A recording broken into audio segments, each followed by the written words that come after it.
একজন স্বামীকে নষ্ট করার জন্য তার ঘরের বই যথেষ্ট। নিজে না খাইয়া বড় মাছের টুকরাটা বাড়ি বইরা স্বামীর জন্য রাইখা দেয়, আর সেই মাছের টুকরাটা খাইয়া শরীরটা গাত্তুম গুত্তুম বানায়া আর এক বেডিগো কাছে যায়। কার দোষ? ঘরের বইয়ের দোষ না?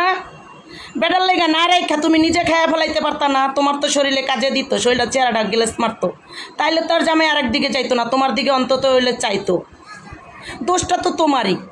নিজের কাপড় চুপুর তুমি ধুইতে গেলে একটু হুইল পাউডারের হিসাব করো, অথচ স্বামীর কাপড় চুপুর ধুইয়া ভাস করে স্থারি করে রাইখা দাও যাতে পইরা আর এক সেরি করে নিয়ে ঘুরতে পারে পার্কে গিয়া। তাহলে দোষটা কার? ঘরের বউয়ের না? হ্যাঁ, নিজের বেলায় টাইম মেনটেন করো না, অথচ 12টা বাজার আগে ভাত তরকারি রান্দা রেডি করে রাখো, স্বামী আইসা খাবে, আবার টাইম মতো ডেটিং মারতে যাবে। তা 10 টাকার ঘরের বউয়ের না?